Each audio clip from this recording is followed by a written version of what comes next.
Hello everyone, welcome to knowledge plus. इस video में हम लोग इंडिया ईयर बुक 2020 जो कि ऑफिशियल डॉक्यूमेंट निकाला जाता है भारत सरकार द्वारा, उसका चैप्टर 3 को हम लोग पढ़ने जा रहे हैं। इसके पहले 2 चैप्टर हम लोग पढ़ चुके हैं, चैप्टर 1 और चैप्टर 2 हम लोग पढ़ चुके हैं। यदि आप वीडियो नहीं देखें जाकर जरूर देखें। तो आइए शुरू करते हैं आज का वीडियो। 3rd चैप्टर हमारा ये पॉलिटी के बारे में पढ़ाता है, मतलब बता रहा है इंडिया में जो पॉलिटी में जो 1 साल में पीछे जो कुछ भी हुआ है उसके बारे में इसमें दिया गया है। तो सबसे पहले आइए शुरू करते हैं। तो इंडिया के बारे में बताया कि India is union of a state. India एक स्टेट का यूनियन है। ये तो आर्टिकल 1 में ही मेंशन किया गया कॉन्स्टिट्यूशन के। Is a sovereign socialist secular democratic republic with a parliamentary system of government. इन सब बातों से क्या पता चलता है कि इंडिया में पहले तो यूनियन ऑफ अ स्टेट है, दूसरा पार्लियामेंट्री सिस्टम ऑफ गवर्नमेंट है। Republic is governed in terms of constitution. India एक रिपब्लिक है जो कॉन्स्टिट्यूशन के द्वारा गवर्न किया जाता है, जो हमारे कॉन्स्टिट्यूएंट असेंबली के द्वारा अडॉप्ट किया गया था 26 नवंबर 1949 को और फोर्स में आया 26 जनवरी 1950 को। ठीक है। Constitution in which parliamentary form of government is federal in structure. Constitution के अनुसार इंडियन गवर्नमेंट जो है फेडरल स्ट्रक्चर में है, जिसमें कुछ यूनिटरी फीचर भी है। मतलब कि इसका स्ट्रक्चर जो है फेडरल है, लेकिन इसमें कुछ यूनिटरी फीचर भी है। फेडरल कहने को होता है जिसमें 2 या 2 से अधिक लेवल का गवर्नमेंट होता है, जैसे केंद्र सरकार, राज्य सरकार, पंचायत सरकार। तो इंडिया फेडरल हो गया। कुछ यूनिटरी फीचर है। यूनिटरी फीचर कहने का मतलब कि जैसे जब इमरजेंसी लग जाता है तो सारा शक्ति केंद्र के पास चला जाता है। इंडिया में स्टेट में गवर्नर अपॉइंट किया जाता है जो केंद्र सरकार का आदमी होता है। तो ये सब यूनिटरी फीचर के अंदर आता है ना। फिर इंडिया में एकल नागरिकता है, सिंगल सिटीजनशिप है, तो भी यूनिटरी फीचर का एग्जाम्पल है। वही यहाँ बताया गया है कि फेडरल स्ट्रक्चर लेकिन कुछ यूनिटरी स्ट्रक्चर भी यहाँ पे। President of India is the constitutional head. हमारे कॉन्स्टिट्यूशनल हेड कौन होते हैं? तो प्रेसिडेंट ऑफ इंडिया होते हैं। ठीक है। Head of executive of union. Article 74(1) of the constitution provided there shall be a council of minister. तो आर्टिकल 74 में एक बताया गया, 74(1) में बताया गया है कि एक काउंसिल ऑफ मिनिस्टर होगा। मिनिस्टर का एक काउंसिल होगा जो हेड करेगा प्राइम मिनिस्टर के द्वारा, जिसका हेड प्राइम मिनिस्टर होंगे। प्रेसिडेंट को हेल्प करने के लिए होगा। ठीक है। मतलब काउंसिल ऑफ मिनिस्टर प्रेसिडेंट के अगुवाई में राष्ट्रपति को हेल्प करेंगे, मदद करेंगे। The real executive power thus vest in the council of minister. इस तरीके से राष्ट्रपति जो है नाम मात्र का हेड हो जाते हैं और रियल जो पावर होता है वो प्रधानमंत्री के पास चला जाता है, रियल एग्जीक्यूटिव पावर। ठीक है। The council minister is collectively responsible to the house of people. यानी यहाँ पे देखिएगा कलेक्टिवली रिस्पॉन्सिबल, जो मंत्री होते हैं कलेक्टिवली रिस्पॉन्सिबल की बात किया जाए सामूहिक रूप से तो लोकसभा के प्रति उत्तरदायी होते हैं, जबकि यदि बात किया जाए सिंगल इंडिविजुअल लेवल पे तो राष्ट्रपति के प्रति उत्तरदायी होते हैं। सिमिलरली इन द स्टेट, उसी तरह से स्टेट में गवर्नर जो है एग्जीक्यूटिव हेड होता है स्टेट का, जबकि काउंसिल ऑफ मिनिस्टर जो है चीफ मिनिस्टर के अगुवाई में रियल हेड होता है। उसी तरीके से द काउंसिल ऑफ मिनिस्टर्स को respond to legislative assembly. Legislative assembly के प्रति यानी कि विधानसभा के प्रति उत्तरदायी होते हैं जो भी मंत्री होते हैं राज्य के। The constitution distribute legislative power between parliament and state legislature. Constitution जो है लेजिस्लेटिव पावर को बांटता है पार्लियामेंट और स्टेट लेजिस्लेचर के बीच में। Provide for wasting residual power in the parliament, जिसमें रेसिडुअल पावर मतलब कि जो यूनियन लिस्ट, स्टेट लिस्ट और कंकरेंट लिस्ट तीनों लिस्ट में नहीं है जो सब्जेक्ट, वो यूनियन में चला जाएगा, वो केंद्र के पास पावर है। ठीक है। पहले पावर वायसराय के पास हुआ करता था, याद रखिएगा। आज़ादी के पहले पावर वायसराय के पास था, आज ये केंद्र के पास है। रेसिडुअल पावर किसको बोलते हैं? जो तीनों लिस्ट में नहीं मेंशन है, ऐसा subject. The power to amend the constitution also vest in parliament. Constitution को अमेंडमेंट करने का पावर पार्लियामेंट के पास है, राज्य के पास नहीं है। कॉन्स्टिट्यूशन में और क्या क्या प्रोविजन है? तो इंडिपेंडेंट जुडिशियरी का प्रोविजन है, कैग का प्रोविजन है, controller and auditor general article 148 के तहत, जो सरकार के जितना भी जहाँ पे गलत पैसा यूज है उसको उजागर करता है। पब्लिक सर्विस कमीशन का प्रोविजन है। चीफ इलेक्शन कमीशन का प्रोविजन है। ठीक है। नेक्स्ट है union and it's territory. Union और उसके टेरिटरी के बारे में पढ़ते हो तो इंडिया में 28 स्टेट है और 8 यूनियन टेरिटरी। यहाँ पे 9 दिया जो गलत है, 8 यूनियन टेरिटरी है। 28 स्टेट का लिस्ट यहाँ पे देख सकते हैं। ठीक है। आई थिंक सबको पता ही होगा, इसलिए हम इसको यहाँ पे बोल नहीं रहे हैं।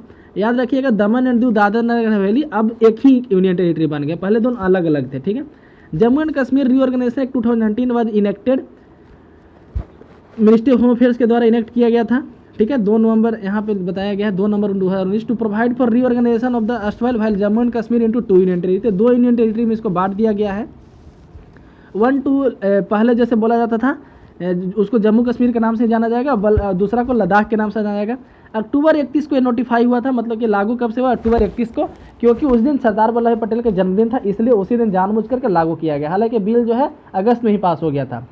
इसको एक बिल के रूप में पेश किया गया। Bill for the act was introduced in Rajya Sabha on 5 अगस्त 2019। राज्यसभा में इसको पहले पेश किया गया, उसके बाद लोकसभा में 6 अगस्त को पेश किया गया। उसके बाद प्रेसिडेंट का एसेट इसको 9 अगस्त को मिला। The introduction of this bill was preceded by presidential order under article 370 of Indian constitution that revoked Jammu and Kashmir special status. तो इस बिल के आने के पहले 370 आर्टिकल 370 को हटाया गया था प्रेसिडेंट के ऑर्डर के द्वारा। एंड मैंडेटिंग इंटररेट at all the provisions of constitution will be applicable to Jammu and Kashmir. अब क्या है, इंडियन कॉन्स्टिट्यूशन का जितना भी प्रोविजन था जम्मू एंड कश्मीर पे लागू होगा, पहले ऐसा नहीं होता था।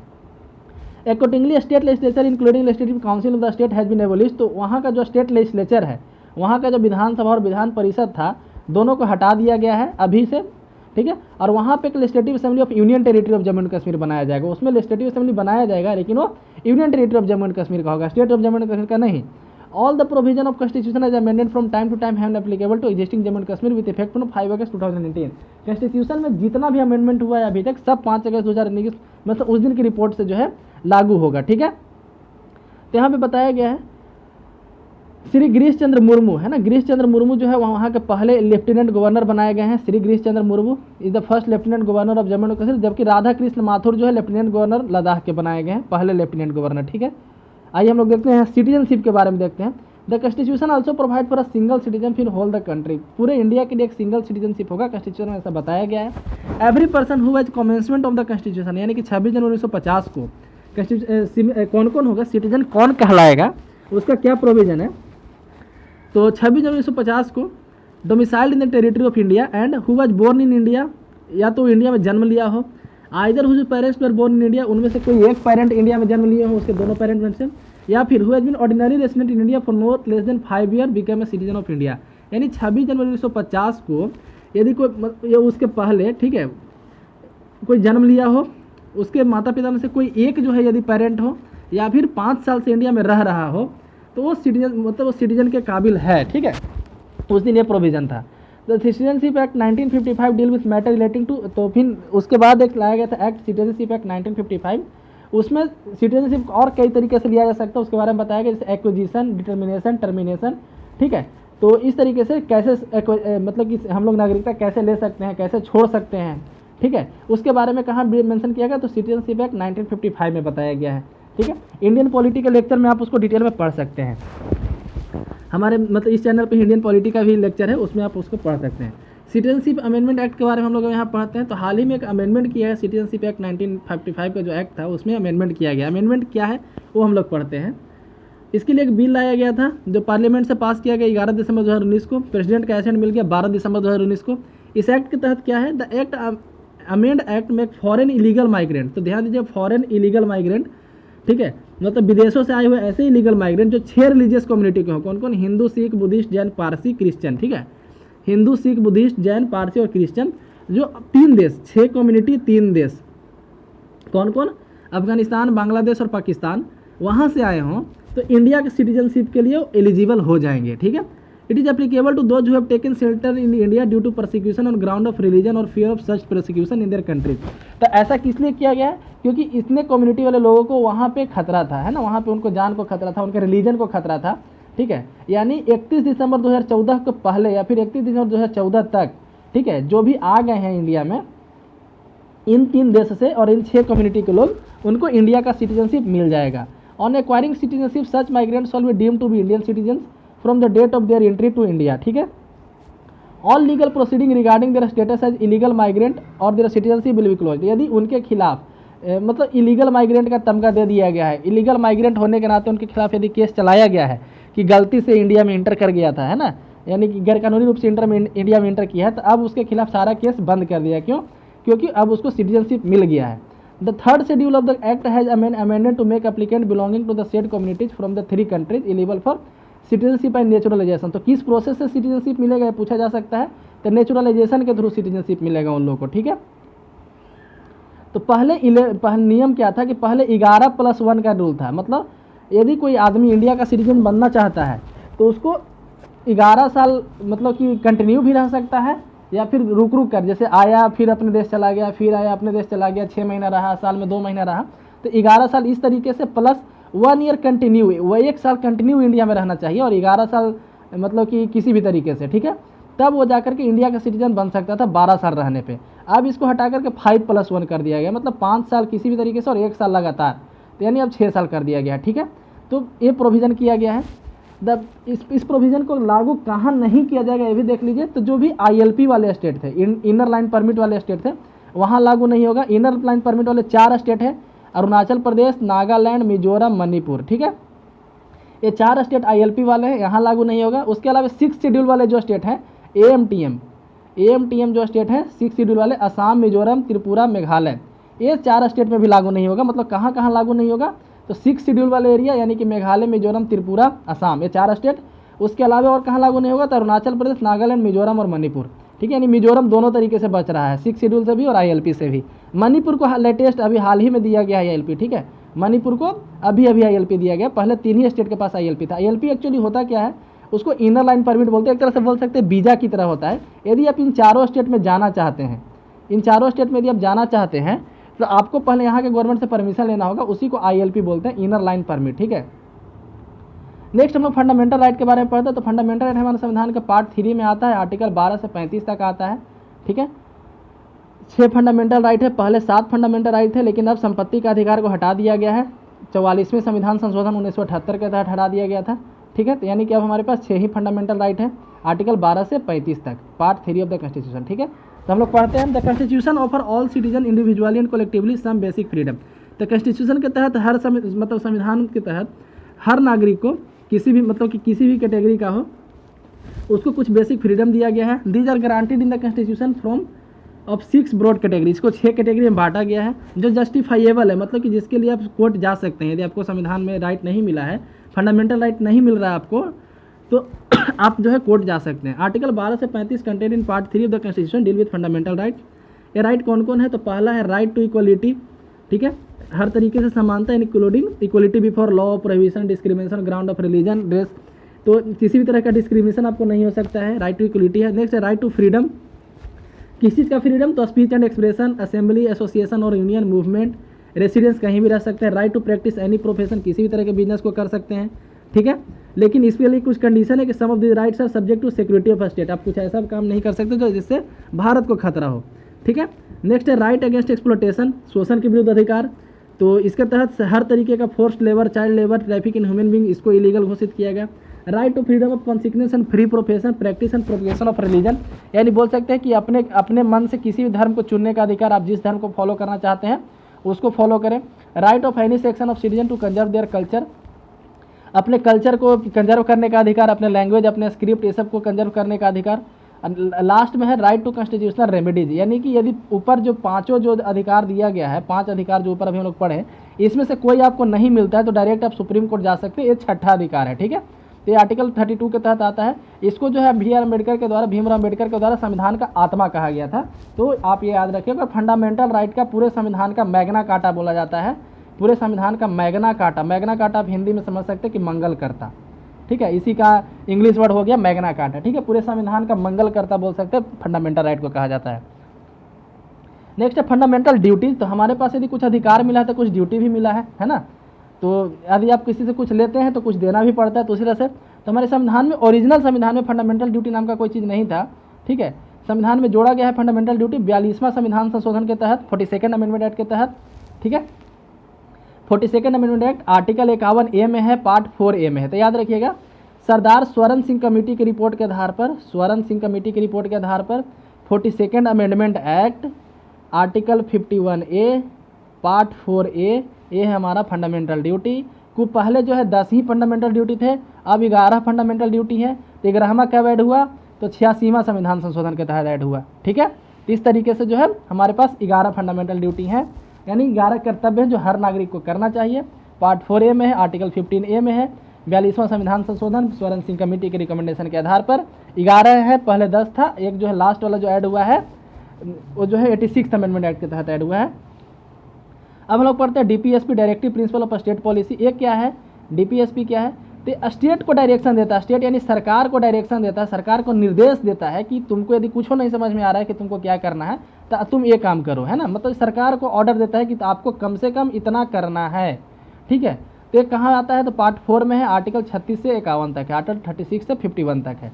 ठीक है, तो हम लोग इसको पढ़ते हैं। The constitution laid down certain directive principle of state policy which are not justifiable, हालांकि जस्टिफाइबल नेचर में नहीं है। जस्टिफाइबल नहीं करने का मतलब कि ये सरकार को कोई ज़रूरी नहीं कि तो उसको ऐसा करना ही होगा, लेकिन सरकार को ऐसा डायरेक्शन दिया गया है, निर्देश दिया गया है कि आपको ऐसा करना है। ठीक है, यदि ऐसा नहीं करती है तो आप कोर्ट नहीं जा सकते हैं, जबकि फंडामेंटल राइट के लिए आप कोर्ट जा सकते हैं। तो दोनों में यही अंतर है। It is duty of state to apply this principle in making laws, कानून बनाते समय सरकार को ये सब बात ध्यान में रखना चाहिए, ऐसा इसमें बताया गया है। This have been contain in part 4 है 36 to 51 ये आयरलैंड के संविधान से लिया गया, याद रखिएगा। DPSP जो है आयरलैंड के संविधान से लिया गया है। फंडामेंटल ड्यूटी USSR यानी कि रसिया के संविधान से लिया गया था, याद रखिएगा। This have been contain in part 4 36 to 51 they lay down the state sole style to promote the welfare of people. इसमें क्या क्या है कि स्टेट जो है लोगों के वेलफेयर के लिए काम करेगा, उसके सिक्योरिटी के लिए काम करेगा, ठीक है। सोशल एंड इकोनॉमिकल पॉलिटिकल 3 तरह का जस्टिस प्रोवाइड किया गया हमारे संविधान में। कौन कौन तरह का? तो सोशल, इकोनॉमिकल एंड पॉलिटिकल 3 तरह का जस्टिस प्रोवाइड किया गया है, ठीक है। The state shall direct its policy in such a manner so to secure the right of all men and women to adequate means of livelihood. जो सरकार है इस तरीके से पॉलिसी बनाएगा जिससे हर किसी को, मेन या वुमेन हो, हर किसी को समान मतलब कि जीवन जीने का अधिकार मिले, equal pay for equal work, लोगों को इक्वल पे मिले, समान काम के लिए समान वेतन मिले, कोई डिस्क्रिमिनेशन नहीं हो, ठीक है। तो ये सब जो है DPSP में रखा गया है, ठीक है, आर्टिकल 36 से 51 तक। इसमें याद रखिएगा आर्टिकल 50 में बताया गया है DPSP के तहत लेजिस्लेटिव और जुडिशियरी के बीच का बाउंड्री बनाया गया, कौन लेजिस्लेटिव के दायरे में आता है और कौन जुडिशियरी, मतलब दोनों का, लेजिस्लेटिव विधायिका का और न्यायालय का, दोनों का एरिया डिमार्केट किया गया कि आपको इतना काम करना, आपको इतना काम करना है। आर्टिकल 44 में यूनिफॉर्म सिविल कोड के बारे में बताया गया, आर्टिकल 44 में यूनिफॉर्म सिविल कोड के बारे में बताया गया। आर्टिकल 40 में पंचायत के बारे में बोला गया कि विलेज पंचायती राज सिस्टम को प्रमोट करना है, ठीक है। तो ये सब कुछ इसमें बात है, ठीक है। उसके बाद देखते हैं यूनियन एग्जीक्यूटिव के बारे में। यूनियन एग्जीक्यूटिव यानी कि केंद्र स्तर पे किस कौन कौन एग्जीक्यूटिव यानी कार्यपालिका के अंदर कौन कौन आता है केंद्र स्तर पे, ठीक है। तो हम लोग यहाँ देखते हैं the union executive consist of president, vice president, council of minister with prime minister as head. Union executive में आते हैं प्रेसिडेंट आते हैं, वाइस प्रेसिडेंट आते हैं, काउंसिल ऑफ मिनिस्टर आते हैं जिसके हेड प्राइम मिनिस्टर होते हैं। यानी यूनियन एग्जीक्यूटिव को 3 पार्ट में बांट सकते हैं, प्रेसिडेंट, वाइस प्रेसिडेंट और प्राइम मिनिस्टर के साथ सारे मिनिस्टर, ठीक है, एक साथ। अब हम लोग प्रेसिडेंट के बारे में पढ़ते हैं। तो हमारे यहाँ प्रेसिडेंट जो इलेक्ट होता है, president is elected by member of electoral college. Electoral college के मेंबर के साथ प्रेसिडेंट को इलेक्ट किया जाता है। Consisting of elected member of both houses. Electoral college में कौन कौन आते हैं? तो लोकसभा और राज्यसभा के दोनों के इलेक्टेड मेंबर, ठीक है, नॉमिनेटेड नहीं, इलेक्टेड मेंबर। राज्यों के जो लेजिस्लेटिव असेंबली है उसके इलेक्टेड मेंबर। उसके अलावा पुडुचेरी और दिल्ली के जो इलेक्टेड मेंबर हैं वो लोग वोट करते हैं, ठीक है। वोटिंग करने का सिस्टम क्या होता है? तो system of proportional representation bye means of single transferable vote, ठीक है। तो ये याद रखिएगा वोटिंग का सिस्टम क्या होता है? System of proportional representation bye means of single transferable vote. To secure uniformity among interstate as well as party between the state as a whole, the union suitable weightage is given to each vote. इसमें actually जो है हर एक vote को एक special weightage दिया जाता है। Space मतलब जितना वोट है, जैसे एमएलए का वोट जो होता है, राज्य का जितना एमएलए है सबका वोट इक्वल हो, वोट का पावर इक्वल होगा, वोट वैल्यू यहाँ पे काउंट किया जाता है, ठीक है। जैसे ऐसे नहीं है कि एक एमएलए का एक वोट, दूसरे एमएलए का भी एक वोट। तो जैसे मान लीजिए कि कोई एमपी का एमएलए है, तो एमपी में जितने एमएलए होंगे सबका वोट वैल्यू सेम होगा, ठीक है। उसी तरह से कंट्री में जितने एमपी हैं सबका वोट वैल्यू सेम होगा। बिहार में जितने एमएलए होंगे बिहार में उसके सारे एमएलए का वोट वैल्यू सेम होगा, इस तरीके से। The president must be a citizen of India. President के लिए क्या क्या कंडीशन है? तो इंडिया का सिटीजन होना चाहिए, 35 साल से कम का नहीं होना चाहिए, लोकसभा के मेंबर बनने के लिए क्वालिफाइड होना चाहिए, his term of office is 5 year, वो 5 साल के लिए एलिजिबल है और री इलेक्शन के लिए भी एलिजिबल है। His removal from office to be held in according to procedure prescribed article 61। Article 61 में उसके हटाने का प्रोसेस बताया गया है, इम्पीचमेंट का प्रोसेस बताया गया आर्टिकल 61 में। ही में भी writing under his hand address to vice president resign. वो रिजाइन यदि करना होगा उनको तो वाइस प्रेसिडेंट को रिजाइन कर सकते हैं, जो भी प्रेसिडेंट होंगे। The executive power of union is vested in president. President में इंडिया का एग्जीक्यूटिव पावर वेस्टेड है, मतलब कि एग्जीक्यूटिव हेड है प्रेसिडेंट, और उनको अपना पावर कैसे यूज करते हैं? तो कॉन्स्टिट्यूशन के अकॉर्डिंग अपने प्राइम मिनिस्टर की मदद से। कॉन्स्टिट्यूशन में ये भी बताया गया the supreme commander of defence forces of union also vest in him, मतलब कि इंडिया का जितना फोर्स है उसका सुप्रीम कमांडर प्रेसिडेंट होते हैं, तीनों सेना के अध्यक्ष होते हैं। प्रेसिडेंट और क्या करते हैं? तो समन करते हैं, समन यानी कि लोकसभा और राज्यसभा के सेशन चालू करने के लिए बोलते हैं, समन करते हैं। उसके अलावा prorogue, address, send message to parliament and dissolve the Lok Sabha, ठीक है। क्या क्या है? तो समन करना यानी कि लोकसभा का सेशन चालू करने के लिए बोलना कि सेशन को चालू करो, बहुत दिन हो गया है। फिर जब सेशन चालू होता है तो उसको प्रोरोग करना, एड्रेस करना, सेशन में भाषण देना, राज्य में जब भी देश में पहला सेशन जब चालू होता है एक साल में, जैसे मान लीजिए 2020 चल रहा है, तो 2020 में जो पहला सेशन चालू हुआ था फरवरी में, तो पहले सेशन का जो वहाँ पे राष्ट्रपति का भाषण के द्वारा चालू किया जाता है, ठीक है, हर साल। और जब नया लोकसभा का इलेक्शन होता है तो वहाँ भी पहला सेशन राष्ट्रपति के द्वारा ही चालू किया जाता है, ठीक है। इस तरह से इलेक्शन वाले ईयर में 2 सेशन राष्ट्रपति के द्वारा वहाँ पे चालू होता है, ठीक है। तो address, send message to parliament, parliament को कोई मैसेज देना तो दे सकते हैं। लोकसभा को डिजोल्व करते हैं। ऑर्डिनेंस इशू करते हैं, आर्टिकल 1, 2, 3 के तहत ऑर्डिनेंस इशू करते हैं, ठीक है। कब करते हैं ऑर्डिनेंस इशू? जब लोकसभा और राज्यसभा से कोई एक भी सेशन में नहीं हो, मतलब कि लोकसभा सेशन में राज्यसभा नहीं है, लोकसभा नहीं है राज्यसभा सेशन में, या फिर दोनों सेशन में नहीं है, ये तीनों केस में जो है ऑर्डिनेंस जारी किया जा सकता है। यदि दोनों लोकसभा और राज्यसभा दोनों सेशन में है तब ऑर्डिनेंस जारी नहीं होता है। फिर मनी बिल को डिसाइड करते हैं। मनी बिल जो भी लाया जाता है इनसे पूछ करके लाया जाता है, ठीक है। पहले पूछ लिया जाता है कि हम मनी बिल लाने वाले हैं, उसके बाद फिर लोकसभा के स्पीकर डिसाइड करते हैं कि हाँ मनी बिल है, उसके बाद फिर पास किया जाता है, ठीक है। Make recommendation for introducing finance and money bill, give assent to the bill, किसी भी बिल को राष्ट्रपति के एसेंट मिलने के बाद ही एक्ट बनता है। ग्रांट पार्डन, क्षमा करना इनका काम है, मतलब कि यदि कोई अपील आता है, मर्सी पिटीशन आता है तो ये उसके सज़ा को कम कर सकते हैं, क्षमा कर सकते हैं, उसके सज़ा का टाइप को बदल सकते हैं, है ना। When there is failure of constitution, जब किसी राज्य में कॉन्स्टिट्यूशन के अकॉर्डिंग गवर्नमेंट नहीं चल रहा है, मतलब कॉन्स्टिट्यूशनल मशीनरी यदि फेल हो गया किसी एक स्टेट में, तो वहाँ पे उसके पावर को खुद ले लेते हैं, वहाँ पे राष्ट्रपति शासन लग जाता है, ठीक है। उस स्टेट गवर्नमेंट को हटा करके राष्ट्रपति शासन लग जाता है। The president can proclaim emergency in the country, emergency power 3 तरह का है, 352, 356 और 360 में दिया गया है। आर्टिकल 352 में नेशनल इमरजेंसी के बारे में बात किया गया है। यदि कंट्री के पास वॉर हो या एक्सटर्नल एग्रेशन हो, विदेशी से कुछ एग्रेशन आ रहा हो, या इंटरनल डिस्टर्बेंस हो, इंटरनल डिस्टर्बेंस वर्ड को चेंज कर दिया गया आर्म्ड रिवेलियन, यानी कि अब जो वर्ड होता है आर्म्ड रिवेलियन, आर्म्ड रिवेलियन यानी कि शस्त्र के साथ विद्रोह, ठीक है। तो यानी कि वॉर हो, एक्सटर्नल एग्रेशन हो, आर्म्ड रिवेलियन हो तो आर्टिकल 352 यूज किया जाता है। जब कॉन्स्टिट्यूशनल मशीनरी फेल होता है किसी एक स्टेट में तो 356 आर्टिकल के तहत राष्ट्रपति शासन लगाया जाता है, और 360 के तहत फाइनेंशियल इमरजेंसी घोषित किया जाता है, जो अभी तक हमारे देश में घोषित नहीं हुआ है, ठीक है। ये हो गया मतलब प्रेसिडेंट के बारे में। अब हम लोग वाइस प्रेसिडेंट के बारे में पढ़ते हैं। वाइस प्रेसिडेंट क्या होते हैं? The vice president is elected bye members of an electoral college, ये भी एक इलेक्टोरल कॉलेज के मेंबर के द्वारा इलेक्ट किए जाते हैं, जिसमें लोकसभा और राज्यसभा, ठीक है, लोकसभा और राज्यसभा दोनों के मेंबर होते हैं, नॉमिनेटेड और इलेक्टेड दोनों मेंबर होते हैं, ठीक है। The vice president is elected by member of an electoral college consisting of member of both houses of parliament in according to system of proportional representation by means of single transferable vote. इसके लिए भी वही eligibility है कि 35 साल होना चाहिए, राज्यसभा के मेंबर इलेक्ट होना चाहिए। या ध्यान रखिएगा प्रेसिडेंट के लिए लोकसभा के मेंबर के एलिजिबल होना चाहिए और इसके लिए राज्यसभा में चुने जाने के एलिजिबल होना चाहिए। उसका भी मतलब वाइस प्रेसिडेंट का भी टर्म ऑफ ऑफिस 5 साल का है, री इलेक्शन के लिए एलिजिबल है। इनके रिमूव करने का प्रोसेस आर्टिकल 67 में दिया गया है, राष्ट्रपति वाला 61 में दिया गया है। The vice president is x official chairman of Rajya Sabha, vice president जो है राज्यसभा के एक्स ऑफिशियल चेयरमैन होते हैं, यानी कि जैसे ही वाइस प्रेसिडेंट कोई बनते हैं वो राज्यसभा के चेयरमैन बन जाते हैं, उसके लिए कोई स्पेशल से इलेक्शन नहीं होता है, ठीक है। और यदि प्रेसिडेंट ना हो, प्रेसिडेंट यदि अपना काम नहीं कर रहे, उनका एब्सेंस में, इलनेस में या किसी कारण से नहीं है वहाँ पे, तो वाइस प्रेसिडेंट प्रेसिडेंट के रूप में वर्क करेंगे, ठीक है। लेकिन 6 महीने के अंदर प्रेसिडेंट का इलेक्शन हो जाना चाहिए। जब प्रेसिडेंट के रूप में वर्क कर रहे हैं तो उनको जो है राज्यसभा के चेयर के रूप में वर्क नहीं कर सकते, मतलब कि जब वो प्रेसिडेंट के रूप में वर्क कर रहे हैं तब वो राज्यसभा के चेयरमैन के रूप में वर्क नहीं कर सकते, क्योंकि वो तो प्रेसिडेंट के रूप में वर्क कर रहे हैं, तो वाइस प्रेसिडेंट के रूप में कोई और करेगा।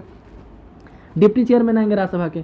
काउंसिल ऑफ मिनिस्टर के बारे में पढ़ते हैं तो there is a council of minister headed by prime minister, ये आर्टिकल 74(1) में बताया गया है ऐसा, ठीक है। To at the end advise the president, council of minister का काम क्या है? तो प्रेसिडेंट को एडवाइस करना उसके काम में। The prime minister is appointed by the president who also appoint other minister, तो प्राइम मिनिस्टर को अपॉइंट किया जाता है प्रेसिडेंट के द्वारा और फिर प्रेसिडेंट ही दूसरे मिनिस्टर को अपॉइंट करते हैं, लेकिन प्राइम मिनिस्टर के सलाह पे करते हैं, ठीक है।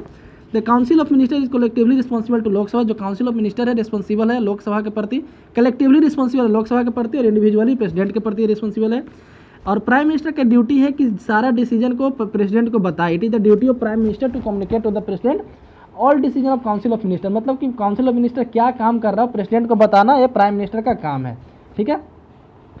काउंसिल ऑफ मिनिस्टर में 3 तरह के मंत्री होते हैं, एक होते हैं कैबिनेट मिनिस्टर, ठीक है, नेक्स्ट होते हैं इंडिपेंडेंट चार्ज वाले मिनिस्टर ऑफ स्टेट और डिप्टी, और उसके बाद होते हैं डिप्टी मिनिस्ट्री, ठीक है। तो ये 3 तरह के मंत्री होते हैं। अब हम लेजिस्लेचर के बारे में पढ़ते हैं, अभी हम लोग एग्जीक्यूटिव के बारे में पढ़ रहे थे, अब हम लोग लेजिस्लेचर के बारे में पढ़ते हैं। तो legislature of union which is called parliament, मतलब कि कंट्री का जो लेजिस्लेचर उसको पार्लियामेंट बोलते हैं। इसका 3 पार्ट है, कौन कौन? लोकसभा, राज्यसभा और राष्ट्रपति, ठीक है। इसके 3 पार्ट है, प्रेसिडेंट और 2 हाउस, काउंसिल ऑफ स्टेट और हाउस ऑफ पीपल यानी लोकसभा। हर एक हाउस को मैक्सिमम 6 महीने के अंदर मिलना होता है, यानी साल में कम से कम 2 सीटिंग होना चाहिए, ठीक है। Each house has to meet within 6 months of its previous sitting. Joint sitting of 2 houses can be held in certain cases, कभी कभी जो है ज्वाइंट सीटिंग भी होता है, ठीक है। और जब ज्वाइंट सीटिंग होता है तो फिर चेयरमैन कौन बनता है, उसमें कौन आखिर अध्यक्ष बनता है, तो जो लोकसभा के अध्यक्ष होते हैं ज्वाइंट सिटिंग को प्रिसाइड करते हैं। यदि लोकसभा के अध्यक्ष एब्सेंट हैं तो लोकसभा के उपाध्यक्ष, यदि वो भी एब्सेंट है तो राज्यसभा के डिप्टी चेयरमैन, ठीक है, राज्यसभा के चेयरमैन नहीं, राज्यसभा के डिप्टी चेयरमैन, ठीक है। अभी तक जो 17 लोकसभा का गठन हो चुका है, आप यहाँ पे देख सकते हैं। और यहाँ पे बताया गया date of first meeting, date of dissolution, speaker का नेम, इस तरीके से हमारे पास इस तरीके से देख सकते हैं। पहले स्पीकर का नाम था जीवी मावलंकर, गणेश वासुदेव मावलंकर, ठीक है, जो 1952 में बने थे। और उसके बाद आप देख सकते हैं अभी जो प्रेजेंट में है ओम बिरला है, 17th लोकसभा 17 जून 2019 से ओम बिरला हैं। और उसके बाद आप देख सकते हैं सबसे पहले महिला जज पूछा जाए, यदि महिला लोकसभा अध्यक्ष तो मीरा कुमार थे, ये बिहार के सासाराम से सांसद रहते थे। और दूसरी महिला सुमित्रा महाजन थे। और अभी जो है ओम बिरला है, राजस्थान के कोटा से सांसद है, ठीक है, राजस्थान के कोटा से सांसद है ओम बिरला, लोकसभा अध्यक्ष है, ठीक है। अब हम लोग राज्यसभा के बारे में पढ़ लेते हैं। तो राज्यसभा एक परमानेंट बॉडी होता है, यानी कि इसका डिसोल्यूशन नहीं होता, राज्यसभा डिजोल्व नहीं होता है कभी भी। The constitution provided Rajya Sabha consist of 12 member to be nominated by the president. The constitution के अकॉर्डिंग राज्यसभा में 12 मेंबर ऐसे होते हैं जिन्हें राष्ट्रपति के द्वारा मनोनीत किए जाते हैं, नॉमिनेट किए जाते हैं, ठीक है। तो किसको नॉमिनेट किया जाता है राष्ट्रपति के द्वारा? तो भी जब स्पेशल नॉलेज और practical experience in respect of such matter, जैसे जिसको लिटरेचर के फील्ड में, साइंस, आर्ट्स या सोशल साइंस के फील्ड में मतलब कि कुछ ज़्यादा ख्याति प्राप्त हो, तो ऐसे लोगों को नॉमिनेट किया जाता है 12 मेंबर को राष्ट्रपति के द्वारा। और 238 मेंबर जो है इलेक्शन होकर के आते हैं राज्यों से, लेकिन तो टोटल मैक्सिमम हो गया 250, मैक्सिमम 250 मेंबर हो सकते हैं, लेकिन अभी जो 245 मेंबर ही हैं, 233 इलेक्शन का होता है और 12 नॉमिनेट होकर के आते हैं, ठीक है। Detail of Rajya Sabha member given the appendix, तो राज्यसभा मेंबर के बारे में नीचे दिया गया है, तो हम सारे मेंबर को पढ़ने की जरूरत नहीं है। Election to the Rajya Sabha indirect, Rajya Sabha का जो इलेक्शन होता है इनडायरेक्ट होता है। मेंबर अपने अपने स्टेट को रिप्रेजेंट करते हैं, ठीक है। Member representing states are elected by the, और स्टेट के द्वारा रिप्रेजेंट किए जाते हैं, मतलब कि जैसे राज्यसभा का जो मेंबर होता है, जैसे वो अपने स्टेट को, जैसे बिहार को, यूपी को, झारखंड को, एमपी को, इस तरीके से रिप्रेजेंट करते हैं, ठीक है। With the system of proportional representation by means of single transfer vote, तो इनका इलेक्शन जो होता है इनडायरेक्ट होता है। इलेक्शन कौन करता है? तो उस राज्य के एमएलए के द्वारा इलेक्शन होता है, ठीक है, उस राज्य के एमएलए के द्वारा इलेक्शन होता है। और उसी तरीके से जैसे राष्ट्रपति का इलेक्शन होता है, ठीक है, बाय सिंगल ट्रांसफरेबल वोट, ठीक है। और यूनियन टेरिटरी से भी आते हैं, जैसे दिल्ली से 3 सीट है राज्यसभा में, ठीक है। The Rajya Sabha is not subject to dissolution, Rajya Sabha को डिसोल्व नहीं किया जाता है। हर 2 साल के बाद इसके 1/3 मेंबर रिटायर होते हैं, हर 2 साल के बाद इसके 1/3 मेंबर रिटायर होते हैं, ठीक है। अब हम लोग लोकसभा के बारे में पढ़ते हैं। तो लोकसभा में मैक्सिमम 552 मेंबर हो सकते हैं, 530 + 20 + 2, 530 स्टेट से, 20 यूनियन टेरिटरी से और 2 नॉमिनेट किए जाते हैं। हालांकि 104th अमेंडमेंट एक्ट के तहत 2 मेंबर जो नॉमिनेट किए जाते थे उनको अब नॉमिनेट नहीं किया जाएगा, उनका प्रोविज़न हटा दिया गया है, ठीक है। तो अब 585 मेंबर हो सकते हैं मैक्सिमम, 530 + 20, इस तरीके से। तो हम लोग यहाँ देखते हैं, तो Lok Sabha is compared of representatives of people chosen bye direct election, इसके लिए लोगों के द्वारा डायरेक्ट इलेक्शन किया जाता है। अडल्ट सफरेज के प्रिंसिपल बेसिस पे, अडल्ट सफरेज यानी कि 18 साल से ऊपर के जितने लोग हैं उसको वोट करने का अधिकार मिलता है। मैक्सिमम स्ट्रेंथ 552 है, लेकिन अभी 545 लोग ही हैं, 543 + 2 नॉमिनेटेड जो 2 थे, हालांकि अब वो तो नहीं है, तो 543 मेंबर ही ऐसा बोल सकते हैं, ठीक है। 530 जो है स्टेट को रिप्रेजेंट करते हैं, 20 यूनियन टेरिटरी से आते हैं और 2 मेंबर एंग्लो इंडियन कम्युनिटी से नॉमिनेट किया जाता है, ठीक है। The total elective membership of Lok Sabha is distributed among the state in such a way the ratio between the number of seat allocated to each state and population to each state is far practicable. तो population के आधार पे अभी जो है 1971 के data के 1971 के पॉपुलेशन के आधार पे लोकसभा क्षेत्रों का बंटवारा किया गया है, ठीक है। Following the 84th amendment act, 84वां अमेंडमेंट एक्ट के तहत, ठीक है, जो 2001 में हुआ था, the total number of existing seat are allocated to various state in Lok Sabha on the basis of 91 census 1971, और ये कब तक चलेगा? 2026 तक चलेगा, ठीक है। और ऐसा बोला गया है कि 2026 के बाद जो पहला सेंसस होगा, यानी कि 2031 में सेंसस होगा, उस सेंसस के आधार पर आगे का सीट रिजर्व किया जाएगा, ठीक है। यानी कि 2034 में जो इलेक्शन होगा, 2034 में जो इलेक्शन होगा वो नए वाले एरिया के आधार पे होगा, ठीक है। The term of Lok Sabha under unless dissolve early 5 year, maximum term जो है लोकसभा का 5 साल का है, जिस दिन से उसका फर्स्ट मीटिंग हुआ है। जब लेकिन however while proclamation of emergency in operation this period में be extended by parliament by law for a period not exceeding 1 year at a time और not extending in any case beyond a particular 6 month. तो यहाँ पे बताया गया है कि जैसे जिस समय इमरजेंसी जब लागू हो जाता है, ठीक है, तो पार्लियामेंट इसका टाइम पीरियड बढ़ा सकती है 1 साल के लिए, ठीक है। द पीरियड में be extended by parliament by law for not exceeding at 1 year at a time, एक बार में 1 साल के लिए। और जब इसको वापस ले लिया जाए तो 6 महीने के अंदर इलेक्शन करवाया जा सकता है। तो 16th Lok Sabha has been constituted so far, अभी तक 16 लोकसभा कंस्टिट्यूशन हो चुका है।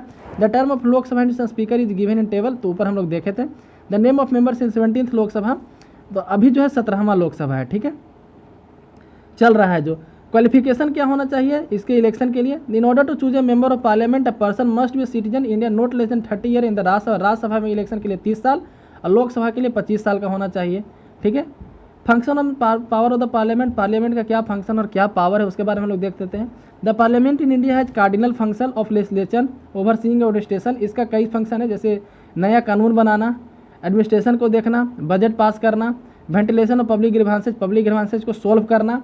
ठीक है। डिफरेंट सब्जेक्ट को जैसे development plan, national policy, international relation, ये सब को डिस्कस करना।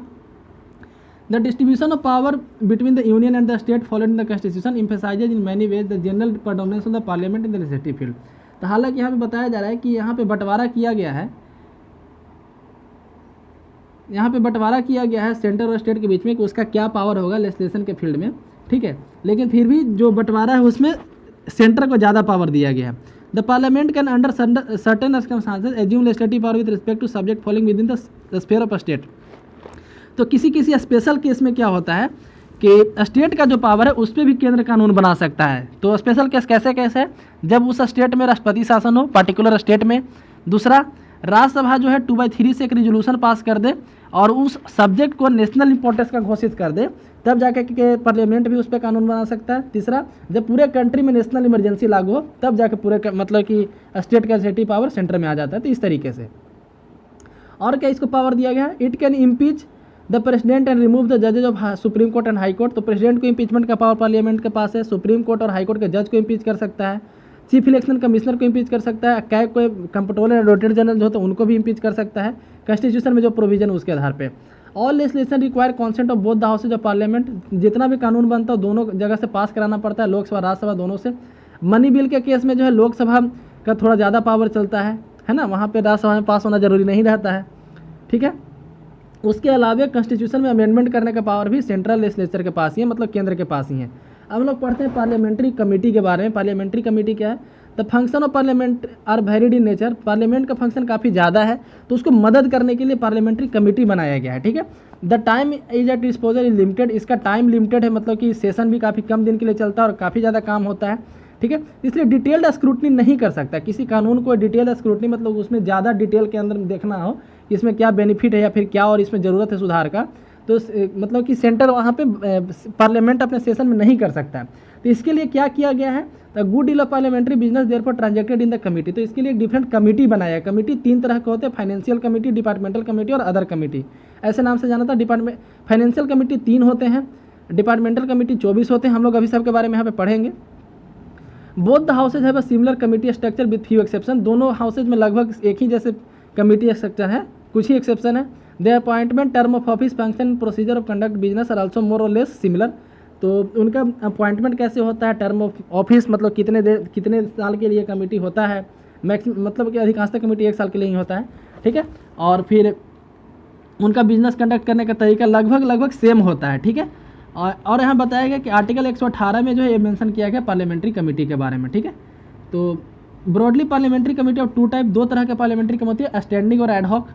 ठीक है। स्टैंडिंग कमेटी और ad hoc committee. Ad hoc committee temporary nature के होते हैं, जबकि स्टैंडिंग में परमानेंट नेचर के होते हैं। The former are elected and appointed every year और periodically and their work goes on more और less on constitutional continuous basis. तो स्टैंडिंग कमेटी जो है बताया जा रहा है कि उनको अपॉइंट किया जाता है हर 1 साल, बोले कि 1 साल के लिए ही होता है, पीरियडिकली। ठीक है।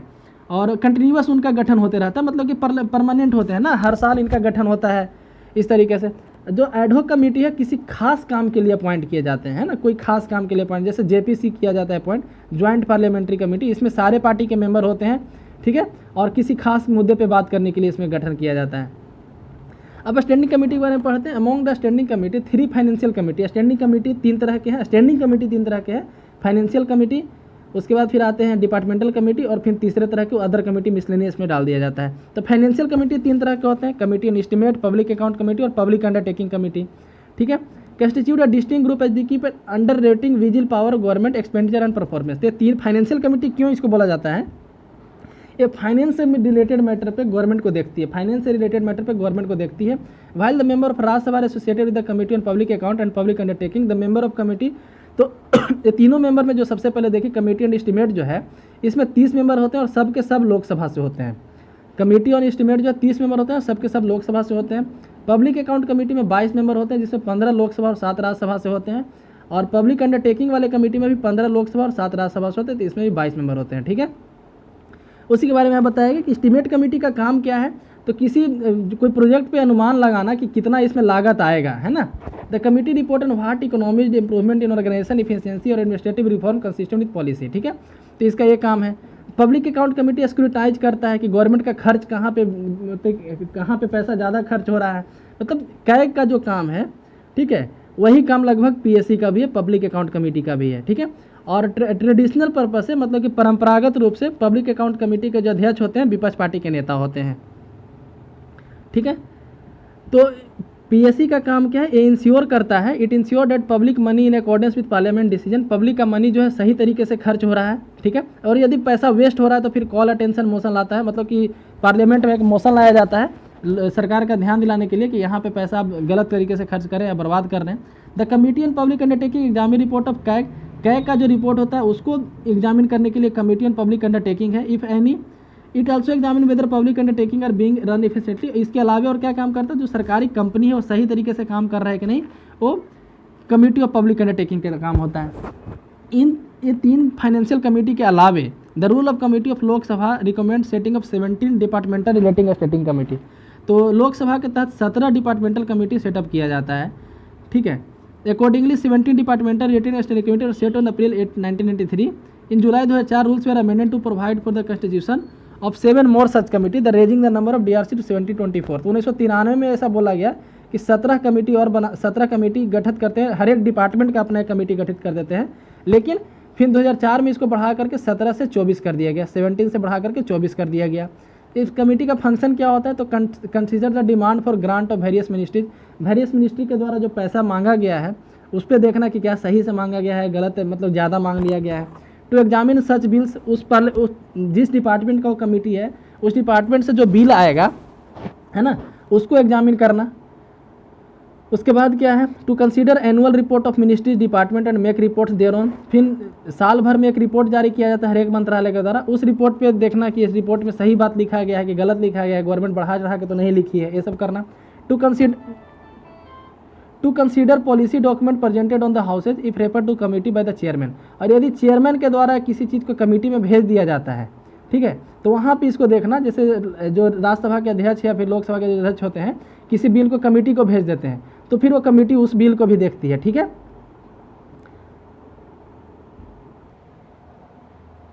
इसके बाद आते हैं यहाँ पे अदर स्टैंडिंग कमेटीज के बारे में। तो other standing committee each house divided in term of their function, तो सबका अपना अपना फंक्शन बांटा हुआ रहता है। जैसे कमेटी टू इंक्वायरी है ना, तो इंक्वायरी कमेटी होता है, इस पर डिफरेंट तरह का कमेटी, मतलब डिफरेंट तरीके की इंक्वायरी करता है। Committee on petition examine petition on bill. ठीक है, उसके बाद होता है कमेटी और टू स्क्रूटनाइज, इसका काम मिलने स्क्रूटनाइज करना होता है। उसका सबऑर्डिनेट लेजिस्लेशन, तो ये सब ज़्यादा इंपॉर्टेंट कमेटी नहीं होता है सब, है ना। तो हम लोग इसके आगे के देखते हैं। तो यहाँ पे देख सकते हैं कि एडहॉक कमेटी के बारे में बताया कि सच कमेटी में भी broadly classified under 2 heads. Ad hoc committee को 2 पार्ट में बांटा गया है। पहला, committee which are constituted from time to time either by 2 houses on a motion reported adopted in behalf of a speaker to inquire into and report a specified subject. तो जैसे यहाँ बताया जा रहा है कि स्पीकर के द्वारा एक किसी खास टॉपिक पे इसको बनाया गया, इस कमेटी को, है ना। तो जैसे committee on food management parliament house complex, committee on installation of portrait statue of national leader, ये सब बनाया गया था। Committee on MP LAD review railway convention, ये सब जो है उसके मतलब कि इसको टाइम टू टाइम बनाया जाता है डिफरेंट गवर्नमेंट के द्वारा। ठीक है, एक होता है जेपीसी। जेपीसी एक अलग लेवल का कमेटी होता है, हालांकि ये भी एडहॉक कमेटी के अंदर ही आता है। जेपीसी में खासियत क्या है कि लोकसभा में जिस रेशियो में मेंबर होते हैं, जैसे मान लीजिए कि 500 मेंबर का लोकसभा है, तो उसमें एक पार्टी के 300 मेंबर है और दूसरे पार्टी के 200 मेंबर है। हालांकि ऐसा प्रैक्टिकली पॉसिबल नहीं है, है ना, कि 2 ही पार्टी के लोग होंगे। इमेजिन कर लीजिए कि कोई 500 मेंबर का हाउस है, ठीक है, उसमें 300 मेंबर लोकसभा के हैं और 200 मेंबर राज्यसभा के हैं। तो जेपीसी यदि गठन किया जाता है किसी मुद्दे पे, अब मान लीजिए कि जेपीसी गठन किया जा रहा है वो 10 मेंबर का होगा, 10 मेंबर का जेपीसी गठन किया गया, तो यहाँ पे मेंबर किस रेशियो में है, 3:2 के रेशियो में है। तो यहाँ भी मेंबर 3:2 के रेशियो में बनेंगे, मतलब 300 वाले के लिए 6 मेंबर आएंगे और 200 वाले से 4 मेंबर आएंगे। यहाँ भी 3:2 के रेशियो में हो गया, यहाँ भी 3:2 के रेशियो में हो गया, है ना। तो इस तरीके से आप बोल सकते हैं कि जेपीसी का गठन किया जाता है। तो जेपीसी इस मामले में डिफरेंट होता है, इसमें रेशियो सेम होता है। ठीक है, नेक्स्ट हम लोग यहाँ पे पढ़ते हैं जैसे अभी आप सुन रहे होंगे राफेल के लिए जेपीसी बार बार जपा जा रहा था पिछले साल कि जेपीसी का मांग हो रहा था। लीडर ऑफ अपोजिशन के बारे में पढ़ते हैं। तो leader of opposition Rajya Sabha and Lok Sabha accorded statutory organisation, दोनों के एक स्टेचुटरी ऑर्गेनाइजेशन के तहत बैकिंग है, मतलब दोनों के लिए अलग अलग कानून है, लोकसभा में अलग और राज्यसभा में अलग। Salary and other suitable facilities are extended to them through separate legislation brought into force 1 November 1977। ठीक है, 1 नवंबर 1977 को एक कानून लाया गया जिसके तहत दोनों को सैलरी, मेनली जो अपोजिशन के लीडर होते हैं उनको कैबिनेट मंत्री का दर्जा दे दिया जाता है। ठीक है, अब हम लोग पढ़ते हैं government business in parliament. The minister of parliamentary affairs है interested with coordinating planning and arranging government business in both houses of parliament. तो एक मिनिस्टर होते हैं मिनिस्टर ऑफ पार्लियामेंट्री अफेयर्स, उन्हीं का एक काम होता है कि पार्लियामेंट का हाउस को बुलाना, पार्लियामेंट का हाउस किस तरीके से चलेगा, सारा काम उन्हीं का होता है। इन discharge of this function he is stated by 2 minister of state. तो अपने फंक्शन के डिस्चार्ज के लिए उनके साथ 2 मिनिस्टर और होते हैं जिनको मिनिस्टर ऑफ स्टेट के रूप में जाना जाता है। The minister also keep close and constant contact with presiding officer, presiding officer के साथ कॉन्टैक्ट में रहते हैं। The leader as well as chief whips of various parties and group in both the house of parliament. तो किसके साथ एक chief whip होते हैं, हर एक पार्टी का अपना एक चीफ व्हीप होता है। ठीक है, मतलब उस पार्टी का लीडर होता है लोकसभा में या राज्यसभा में, जो सारे सांसदों का एक तरह से लीड करता है, उस पार्टी के जितने सांसद है उसके। कंसल्टेटिव कमेटी के बारे में पढ़ते हैं। Functioning of consultative committee of members of parliament for various ministries, one of the function allocated to the ministry of parliamentary affairs under the government of India, allocation of business 1961। तो इस rule के तहत parliamentary affairs जो minister है ना, member of parliament for, यहाँ पे parliamentary affairs का जो मिनिस्ट्री है, ठीक है, उसका एक काम है कि कंसल्टेटिव कमेटी को डिफरेंट फंक्शन ऑर्गेनाइज कराना। मतलब कंसल्टेटिव कमेटी का क्या फंक्शन होगा, कौन सा काम करेगा, इसका एलोकेशन कौन करता है, तो मिनिस्ट्री ऑफ पार्लियामेंट्री अफेयर्स के द्वारा किया जाता है। तो minimum membership of consultative committee is 10, minimum membership 10 है, जबकि मैक्सिमम 30 है। The consultative committee stands dissolve upon dissolution of Lok Sabha, Lok Sabha dissolve जब हो जाता है तो कंसल्टेटिव कमेटी अपने आप खत्म हो जाता है। And reconstituted upon consultation of Lok Sabha, और जैसे ही लोकसभा बनता है उसी तरह से कंसल्टेटिव कमेटी भी बना दिया जाता है। 35 consultative committee attach to various ministries are constituent 16th Lok Sabha, 16वीं लोकसभा में देखा जाए तो 35 कंसल्टेटिव कमेटी बनाया गया था। And 96 meeting were held between June 26 to May 2017। ठीक है, तो इस तरीके से आप देख सकते हैं। तो कंसल्टेटिव कमेटी का काम क्या है, ये जो डिफरेंट कैबिनेट कमेटी है उसके मदद करने के लिए, मिनिस्टर के मदद करने के लिए क्या होता है, कैबिनेट कमेटी होता है ना, स्टैंडिंग कमेटी जो हम लोग पढ़े, और स्टैंडिंग कमेटी को मदद करने के लिए कंसल्टेटिव कमेटी होता है। अब हम लोग यहाँ पढ़ते हैं यूथ पार्लियामेंट कंपटीशन के बारे में। तो in order to develop democratic ethos in the younger generation में भी डेमोक्रेसी जागे, है ना, वो भी कुछ काम करना सीखे डेमोक्रेसी पॉलिटिकल फील्ड में, उसके लिए यूथ पार्लियामेंट कंडक्ट कराया था। Ministry conduct youth parliament competition in various categories of school and college universities. The youth parliament scheme was first introduced in the Delhi school 1966-1967। Kendriya Vidyalaya located in and around Delhi were incorporated into ongoing scheme in 1978। 66-67 में इसको incorporate किया गया था। 1978 तक केंद्रीय विद्यालय के student इसमें शामिल होते थे। उसी तरीके से separate scheme for youth of parliament for Kendriya Vidyalaya at national level was launched in 1988। In 1978-1998 two new youth parliament scheme at the national level, one for Jawahar Navodaya Vidyalaya, other for universities college were launch. ठीक है, next all India whip congress के बारे में। तो हम लोग all India whip congress के बारे में पढ़ लेते हैं। The ministry of parliamentary affairs organise all India whip conference from time to time with the purpose of stabilising suitable link among the whip of various political parties. तो जैसे लोकसभा में जितने पॉलिटिकल पार्टी होते हैं, मान लीजिए किसी एक पार्टी का 30 मेंबर है, दूसरे पार्टी का 50 मेंबर है, तीसरे पार्टी का 60 मेंबर है, तो हर पार्टी क्या करता है, इस जीते हुए 30 मेंबर में से किसी एक को अपना अध्यक्ष बना देता है कि लोकसभा में हमारे पार्टी को ये आदमी रिप्रेजेंट करेगा, है ना, उसको बोलते हैं लोकसभा में फलाने दल का नेता। मान लीजिए कि बीजेपी का है तो लोकसभा में बीजेपी का नेता, हालांकि बीजेपी के नेता जो प्राइम मिनिस्टर ही होते हैं वो मतलब रूलिंग पार्टी के लीडर कहलाते हैं। कांग्रेस के लीडर अभी अधीर रंजन चौधरी हैं, है ना, तो इसी तरह हर पार्टी का अपना एक लोकसभा का नेता होता है। ठीक है, जीते हुए मेंबर में से उसको चुना जाता है। तो जीते हुए मेंबर का एक मीटिंग होता है, उसको बोलते हैं ऑल इंडिया व्हीप कांग्रेस। मतलब मान लीजिए कि लोकसभा में 50 पार्टी है, लोकसभा में अभी जो है, मान लीजिए इमेजिन कीजिए कि लोकसभा में अभी जो 50 पार्टी के मेंबर जीते हुए हैं, जितने मेंबर हैं सब मिला करके 50 पार्टी से बिलोंग करते हैं। जैसे कांग्रेस हो गया, बीजेपी हो गया, जेडीयू हो गया, एलजेपी हो गया, और भी कई तरह के पार्टी हैं। इस तरीके से 50 पार्टी हैं, तो 50 पार्टी अपना अपना एक नेता चुनेगा, है ना। तो ये 50 का जो मीटिंग होगा उसको बोलते हैं ऑल इंडिया व्हीप कांग्रेस। ठीक है, तो वही यहाँ बताया गया कि इसका पर्पस क्या होता है, ताकि सबके बीच में एक सुटेबल लिंक डेवलप हो, सब एक दूसरे से मिलजुल कर काम करें। ठीक है, who are concerned with practical working of legislature discuss matters on common interest and evolve high standard of strengthen the institution of parliamentary. 17th all India whip conference has been organised so far since 1952। 1952 से लेकर के 17 अभी तक all India whip congress organise किया गया, ज़्यादा नहीं 17 ही organise किया गया। ठीक है, तो हम लोग यहाँ पे हम लोग आज के लिए बस इतना ही है ना, ऑलरेडी ये काफ़ी लंबा हो चुका है। नेक्स्ट हम लोग कल पढ़ेंगे नेक्स्ट वीडियो में। तो इसी के साथ आज का वीडियो समाप्त होता है। वीडियो यदि पसंद है तो लाइक करें, चैनल को सब्सक्राइब करें।